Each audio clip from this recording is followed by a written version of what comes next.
So, well done. You have successfully increased someone's opinion of you. Certain opinion modifiers last forever, like family bonds. Others will wane over time, like the fading memory of receiving a monetary gift. So, like what we just did there. But, as you can see, your son, heir, and knight. So, obviously, he is our son, and we will get we should get other modifiers though. Ah, yes, okay, yeah. So, father. So like that there because he's a part of a bloodline, and the family bonds. So we'll have that forever. If you hover your cursor over the opinion number on another character, you can see exactly where the various numbers are coming from. Is it due to marriage alliance, a gift of gold, or simply that they appreciate your honest nature? So yeah, like I showed you there, we have. Is this the Confederate petition? So where is the money there? Ah, receiving gift plus 10. So there we go. You can see it there. Cool. I understand. Let's move forward. Next, let's talk about your dynasty. As the game goes on, unless your character meets with an untimely accident or terrible disease, they will grow old and eventually die, as shall all of us. So this is, I think, one of the biggest and core mechanics of CK3. Well, just any of the games, the Crusader King games, is pretty much you work your way through the ages, and this is your starting. Well, you choose your starting character, and at that point you obviously have to groom your next heir, and you'll work through the ages. Obviously, this isn't just in your lifetime what happens, but through your dynasty's lifetime what happens. So that's what I'm really keen about, is that this is a long winding game, and there's so many twists and turns along the bend, and we might, as we look at this heir here, he has his own stats that have been petitioned through training, etc., etc. So we could end up with a time period where we are actually playing as a really good character or a really bad character, depending on decisions made from our previous character. Cool. So the story doesn't end there. It's only game over if you do not have any heir in your dynasty. So super important thing, like I mentioned in the previous part, was that you can see here we don't have a spouse, and I'm sure that's where we're going to. So as long as you have heirs in your dynasty, your legacy will live on. When your character dies, you simply start playing as a new one. The player heir, depending on the type of succession your realm has, this is likely to be one of your children, perhaps one that you've groomed into the role of a ruler. So we can pour into that child, our next heir, the right kind of training. And I think that's going to come in now, where how we'll see how exactly we can groom that heir. Our dynasty, your dynasty, has its own coat of arms, which is currently highlighted, which is here, and can be clicked on for more information. You do not need to do anything with this now, but if you want to have a look at the details of your dynasty later, you can be found here. Well, let's click on, let's see what this is all about. So we can open the dynasty tree. We have 59 members. Wow, okay, so 15 living and 2 houses. Not really too sure what the houses are. Well, I'm guessing, obviously, as you have brothers and sisters, they break apart and marry and have different houses. So we have opened the legacy as well. So let's open up the dynasty tree. So this is the... so what is this square over here? Ooh, wow, okay, so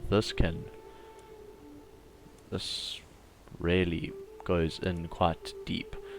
So we can see there, and as you can see, this is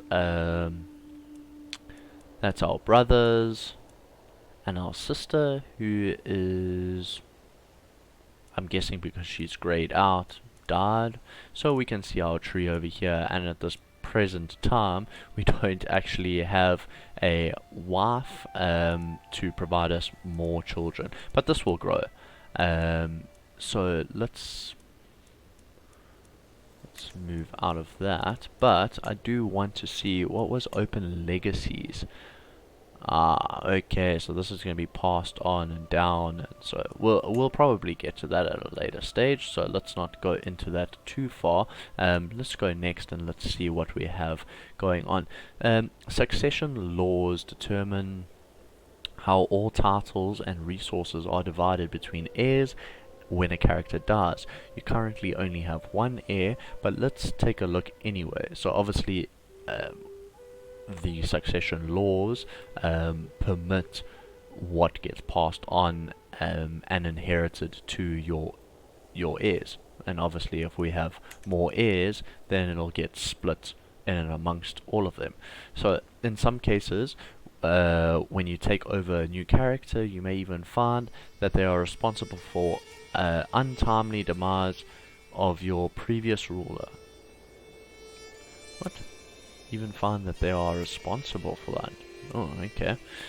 Anyway, well, let's have a look. See, open the realm view on the right side of the screen, highlighted, inspect the succession tab. So, so here we have, what is this? This is the realm tab, and this is going to give us a whole bunch of information, just concurring around the realm itself. Crown authority. Wow. Okay, so there's a lot in this. So we can go through to the succession tab and see we have succession laws in place. All children inherit equally. So if we have multiple children, then they're going to be divided equally, and at that stage, when we die, when our character passes on and we move into one of the heir roles, we might actually be playing as only this little section here because it's been split into multiple parts. But obviously that's dependent on these laws. We also have gender laws. Every ruler has a main gender law. Determines who their titles can pass on to in succession. Gender laws also affect who can command armies, and the eligible of having multiple spouses and concubines. Okay, so I'm guessing at this because of the male preference. So obviously if we have daughters, they won't inherit anything, but let's read on. Let's see. As a member of your dynasty, you also have renown shared by everyone in your dynasty. Renown goes up whenever anyone in your dynasty gets prestige and reflects how infamous or famous your family is rather than just you. Okay, so the dynasty as a total can gather renown, and I think that also goes into your legacy section. Making significant strides in your renown will echo down the generations for your descendants, slowly increasing your level of splendor. Okay, so let's see what this is. Level of splendor is a measure of how famous a dynasty is. Level progression is made whenever your dynasty gains renown. Characters get an amount of initial prestige when they are born, depending on their level of splendor. Similarly, spouses gain some prestige from each other's dynasty when they marry. So the levels are as follows. The base origins, children are born. Marrying into a dynasty gets you minus 100 crown. I'm guessing this is the renown. Rulers get a maximum of plus 5 long reign options, all the way down to legendary. Children are born and we get 1,000 renown, plus 55 long reign opinion. Okay, cool. So base, oh gosh, where did I go there? Level of splendor. We've got base origins, obscure, insignificant, noteworthy, reputable, well-known, significant, famous, glorious, fabled, and legendary. And each of these are just gonna help us basically move forward along the splendor level and just help us get a little bit more prestige. As the dynasty head, the most powerful member of your dynasty, renown will allow you to unlock dynasty legacies. So that's what I was talking about there, which we had a look at just now, the legacy levels. So we'll be able to purchase, and there's a whole nother tree structure for us to go down, and a whole another how do I say it, perks and buffs that we can get off of that. Unlike prestige, renown remains after a character's death. So this is just basically one of those build-up things over the span of the playthrough. As one character, we can build up lots of renown doing cool things and events and winning wars, etc., etc., marrying and having heirs being born to our dynasty. These are just going to help us gather that renown and be able to get better legacies.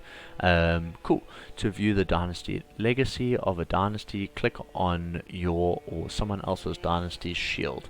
Perfect. As we saw over there in this open legacies, and we can see this. Perfect. And we get warfare, law, guile, blood, erudition, yeah, glory, and kin. So we can see at the moment we have 117 renown, and the first level here is going to cost 1,000, working all the way up to 5,000. Cool, I understand that. Marriage. Okay, to ensure the future of your dynasty, you need family members to help. It helps if you are married, obviously. I mean, can you adopt someone? But we cannot promise that you will marry for love. So, as in the era that we're living in 1066, I don't think there was too much marrying for love. More like, well, I can't say for sure, but obviously I think there's a lot of diplomatic and alliance type of ties involved in getting married at this in this era. So let's get married. Simple. For unmarried characters in your domain, you can set up marriages or betrothals by right-clicking on the character and choosing find spouse or arrange marriage. What is the difference between these two, though? The two options behave differently, so let's go through them now. Oh, okay, cool. Right click on the character and find spouse. Find a spouse versus arrange a marriage between two characters at your court. Oh, okay, cool. So arrange marriage means I can arrange marriage for anyone, versus finding a spouse is finding a spouse for me specifically. Choosing the find spouse opens a list of potential spouses that hail from courts all over the world, so we can select anywhere. And we also have the opinion of said person or spouse, or potential spouse rather. Cool. So choosing arranged marriage also opens a list of potential spouses, but only with people from the court of the character you clicked. Okay, so finding a spouse is anywhere versus arranged marriage is only within your court. Not really too sure what the difference, like find a spouse, pretty much you should be able to filter here to, court. But anyway, that's how they've done it. So anyway, your own character is visible on the left, because this marriage needs your approval. Whoever is the liege of the other spouse will appear on the right. Okay. The right side, as the union will need their approval as well. Okay, cool. So if I'm marrying this lady, for instance, I will probably get... No. Oh, she is there. Who's this guy? So that's the liege of this lady. Okay. Arranged marriages can be useful for matchmaking between your courtiers, or for setting up specific marriage alliances. For now, find a spouse is more relevant for our purposes. Okay, so am I okay? Well, let's okay, so there are many factors to consider when choosing a spouse to help you out. There is a filter available for sorting. Among things to consider, there are alliance, skills, personality traits, expected fertility, and more. Some traits are congenital.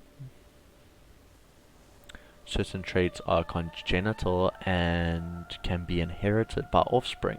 Through proper breeding, it is even possible to reinforce some such traits. For example, if both parents are quick, there is a chance that their children will get the even better intelligent trait. Oh, okay, so these are like inherited traits. So, um, let's see. Okay, well, let's actually carry on reading here. Perhaps someone with a trait like that is a good place to start. Okay, cool, that's fine. You can change your selection by clicking the clear characters button in between the character you are setting up to marry. Nothing will happen until you click send proposal. Okay, so that's basically just the back. Toggle filter. So, yes, traits, inheritable. Okay, well there we go. So we've got quick, hail, what? Hail?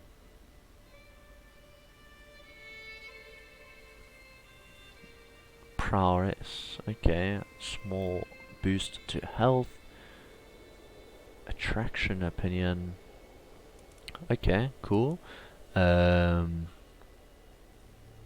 Comely, I think this is diplomacy, yeah, diplomacy, sorry. We've got another hail, what is this? Lunatic, beautiful, intelligent, feeble.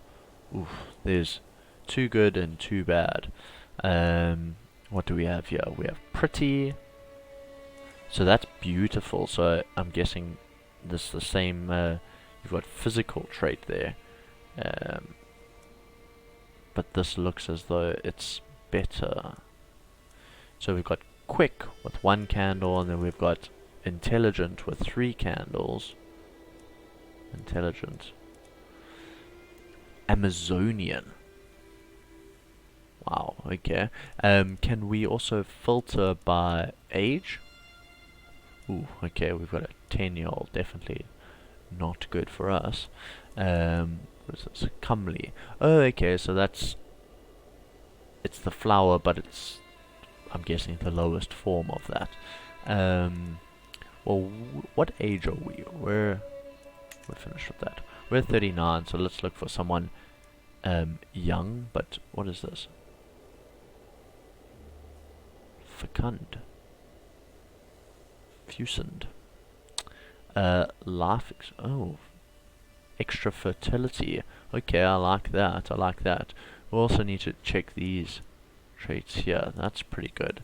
I wish there was like an ability to like star. Like, if you could star this person, like put them on a short list for like, yes, we like that one. So in this situation, we're definitely not marrying for love. Potential alliance. That's pretty cool. What does she have? Gracious, fickle, and calm.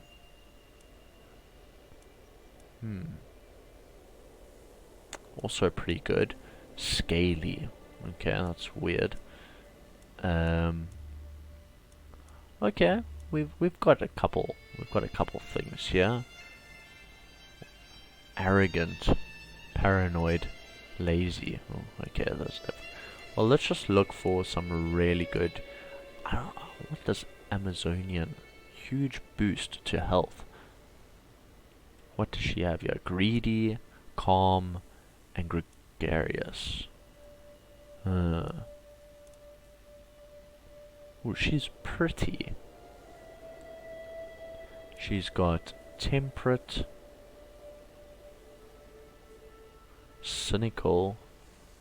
Monthly piety goes down though. And shy. Yeah, I don't want these types of traits to also affect us in the long run. What is this? Paranoid, stubborn, and lazy. Oh, that just sounds terrible. I like this Amazonian thing. Lustful. Okay. Generous. Monthly income goes down by 10%. Oof. And brave. A Norwegian. And we saw that previous. Oh, did we see this one? Intelligent and beautiful, but a lunatic. Okay, so this is some powerful stuff going on here, and definitely worth a lot of thought.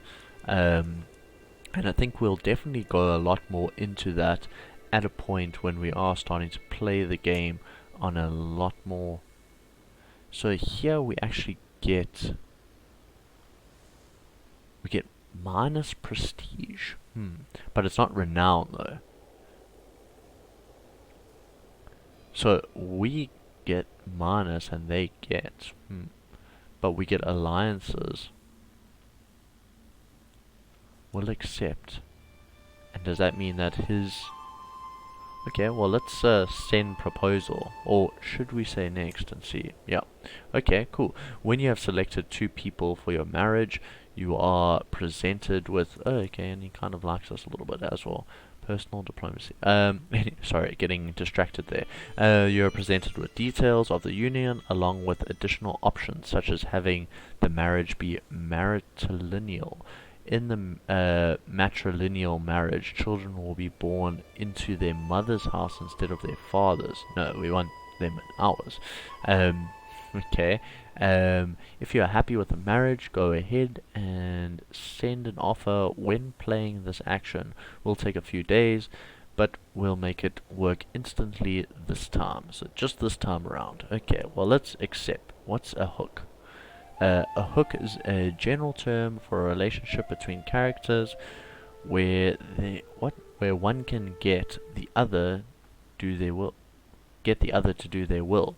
There are 2 types, weak hooks and strong hooks, which are acquired in different ways. Hooks can be used to force through many interactions, for example, marriage, proposals, and feudal contract. Not really too sure what that's all about. Would have been nice if they explained that. But let's send the proposal.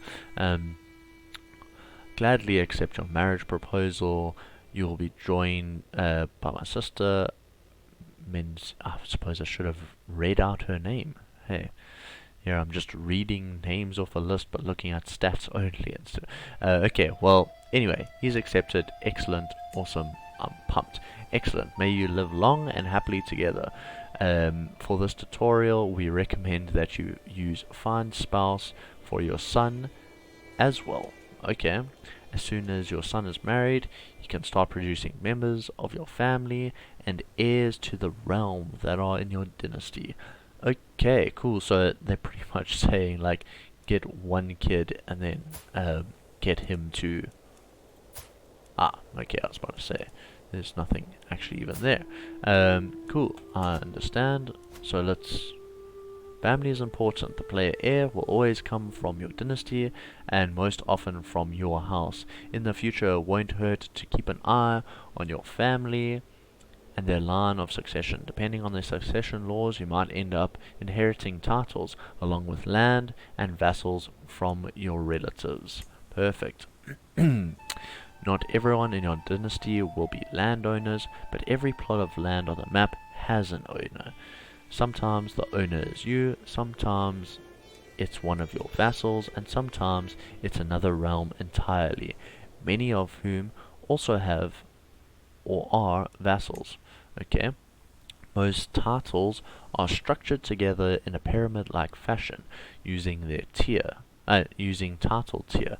County, making you a count or a countess. Duchy, making you a duke or duchess. Kingdom, making you a king or a queen. And empire, making you an emperor or an empress. Every title belongs to a title one rank up in the chain. Every county is technically part of a duchy. Every duchy, okay.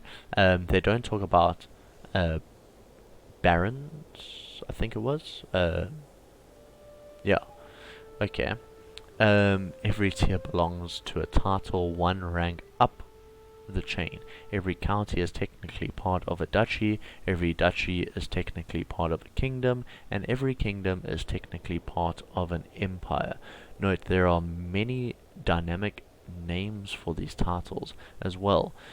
Your current ruler is in charge of a petty kingdom, which corresponds to their duchy tier. So it's still a duchy, but it's named a petty kingdom. Okay, cool. There are also barons. That's what I was talking about. The minor ruler of a single holding beneath counts.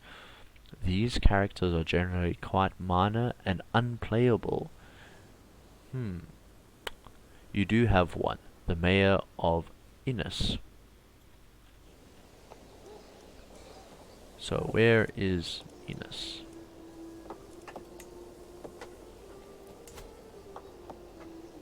Yes, Innis here.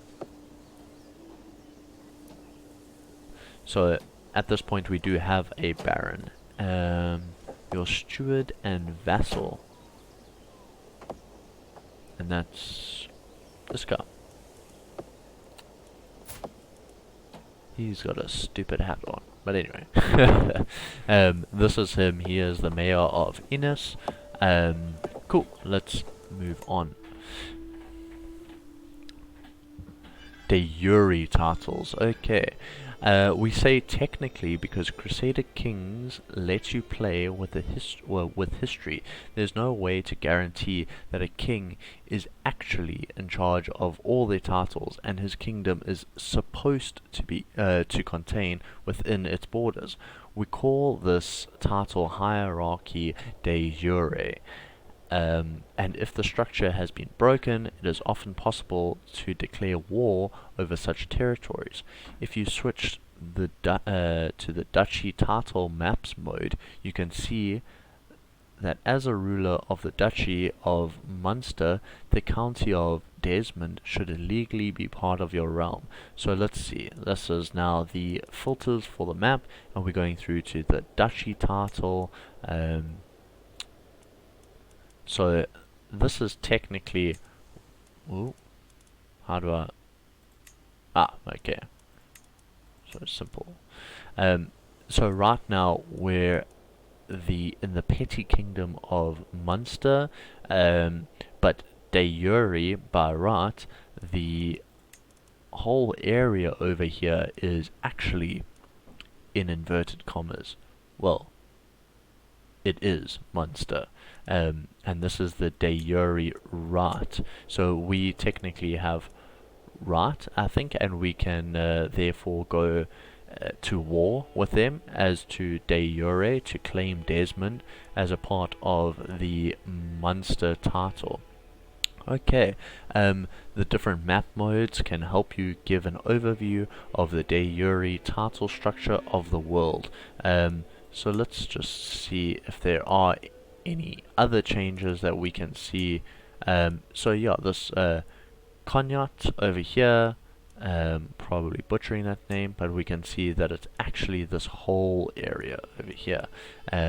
Kingdom titles. So this is Ireland, just in general. And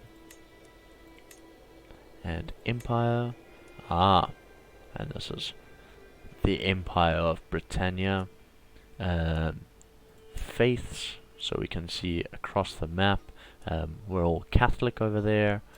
Let's see, cultures, so the Irish culture, okay, and then this one is houses, Brian's house, so that's our house obviously.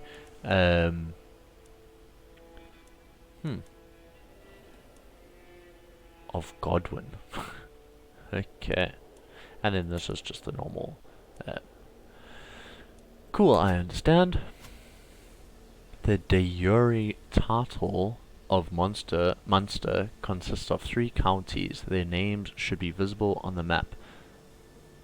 Cool. So Thomond, held by you. Desmond, held by a neighbor ruler, and Ormond, held by your vassal. So in the blue outline you can see that this is a part of our title, the petty kingdom over here, but this is outside of our actual realm at the moment. We don't have any control of anything that goes on over here, so I think this is steering in the direction of we're about to take them over. The counties are made up of small pieces of land called baronies. It is a level we find our holdings. It's on this level we find our holdings. So in this barony here, you can see that that's our holding right there. These are our holdings, I think. Yeah, no holding. And here we have a temple holding, and we have a city, and we have a castle. So these are the holdings within the area. Oh, this is quite cool. Levying grounds. Okay. Holding representative. What? Holdings represent settlements in your land. So, like I've said there, we have these different settlements, and we can construct a whole new holding. So I'm guessing that these are, yeah, these buildings here. We do have space to actually construct a new little building here. Cool. Holdings provide a different level of taxes and levies, as well as buildings that you can construct and upgrade depending on the holding type. It is not very important what you build right now, but we suggest that you start by upgrading the bastions in bastions and curtain walls. Okay, so this is that's the barracks, bastions and curtain walls.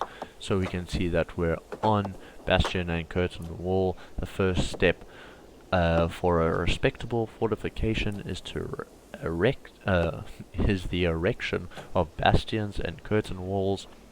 They do a decent job of keeping enemies and rioting peasants at bay. So they want us to construct a bailey. This is going to take us this much gold and this much time to surpass and actually construct that. So let's go ahead and let's upgrade it. What is this? A bailey is a perfect and most defensible place to store critical supplies that will see us through a siege, such as weapons, armor, and pickled boar's heads. Sounds delicious. Let's go ahead and do that. Well done. It will take some time for the building to be ready though. Luminech wasn't built in a day, of course. Once your construction is complete, you will receive the benefits of the building you chose. So obviously, before the 3 years, we're not going to obviously get those benefits. Every holding provides taxes to their holder. If that holder is a vassal, they will pay taxes to their liege, and that's, we want to work up to be, well, we will be the liege. Yeah, at this point we can see that the holder is us, so we will be receiving those taxes and we'll be paying our liege. But at this point I don't think we actually have a liege. Taxes provide your main income of gold. Obligations can affect how high or low your taxes are. Times of war also affect the level of control in the county, which in turn affects taxes. So we can see here control, we can see we have 100 out of 100, so we're 100% alright there for the time being. Let's close that screen just so that we can see what's going on. Popular opinion.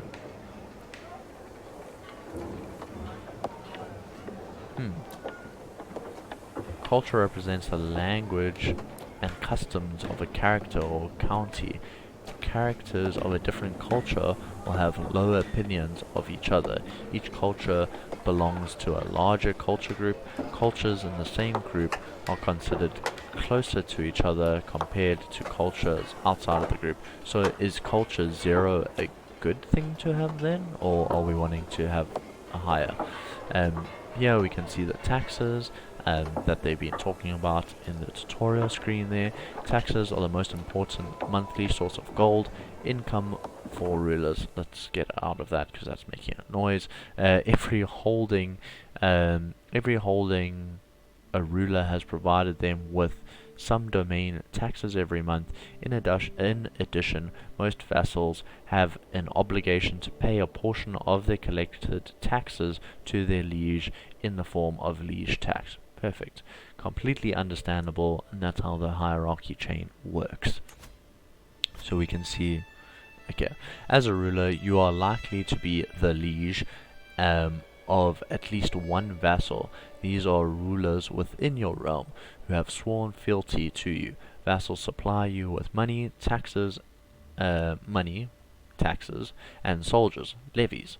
It is possible to both be a liege and a vassal. So at this point, we could be, for example, in Hampshire, and we could be the liege of our vassals in here, but we would answer to a higher power, the liege of England.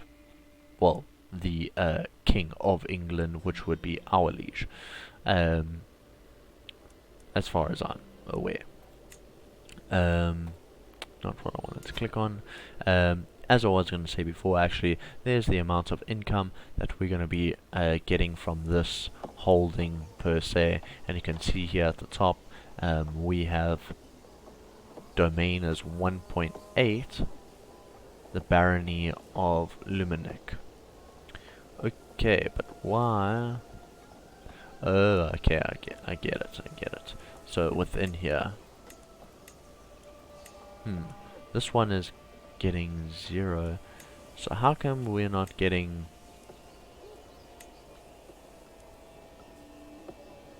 Ah, okay, yeah, you can see there. No. So it says domain. We're getting 1.8. So somewhere along the line, because here's 1.8. Is that this 1.18 plus that 0.97 makes up the 1.8 that they're talking about? I thought it was going to be included.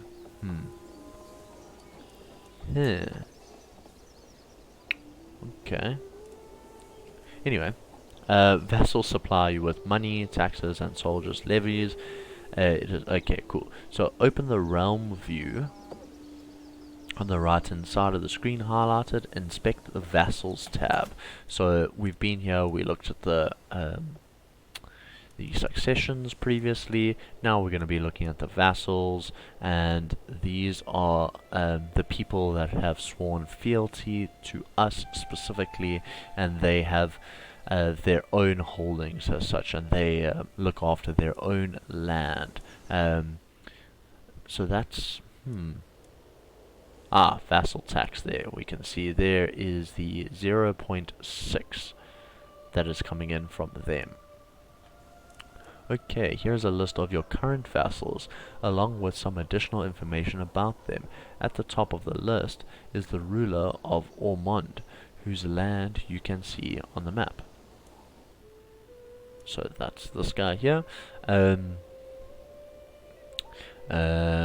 This is an earldom. An earldom, okay. A county tier title. Oof, there's so many of these little tiers and little things in between. Okay, basically they're land within our land, though.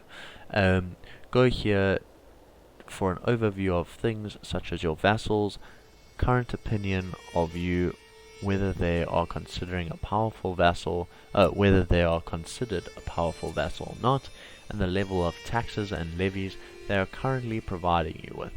Okay, so we can see here feudal tax, normal. This guy, he's just the mayor within this area. Can you, excuse me, can you nominate these people? Why does this guy appear here?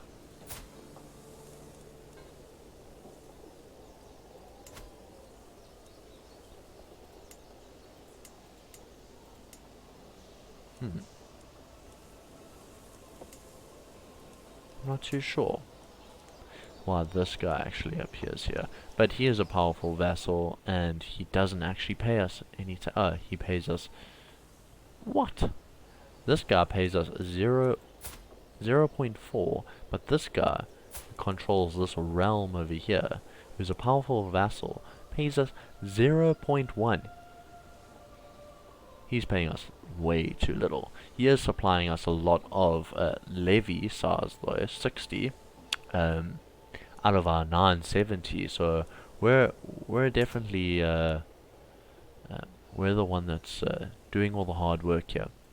Okay, well we can see that this guy likes us +9, so not too much because of short reign. He has impatience, foreign culture. Okay, maybe he is of foreign culture, but we can go and have a look at him even further over here.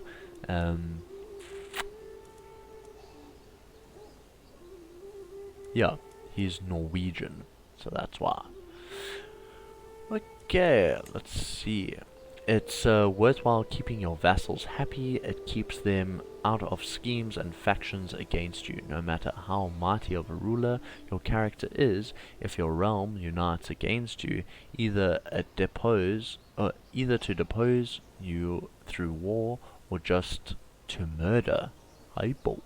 So they'll just start a scheme to actually murder us if they don't like us too much. Murder you while you sleep. Your reign is bound to be cut short. So basically, keep them happy and they'll keep you alive. Okay, fair enough. And obviously, we have control over these people. Modify feudal contract. Let's. So here we go. We can change the amount of levies and taxes that they provide us. So I mean, this guy's providing us with 0.1. That's so little, and he's sitting on normal. But we could increase that plus 5%.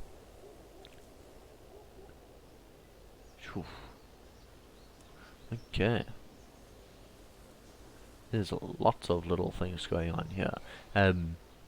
Use as hook.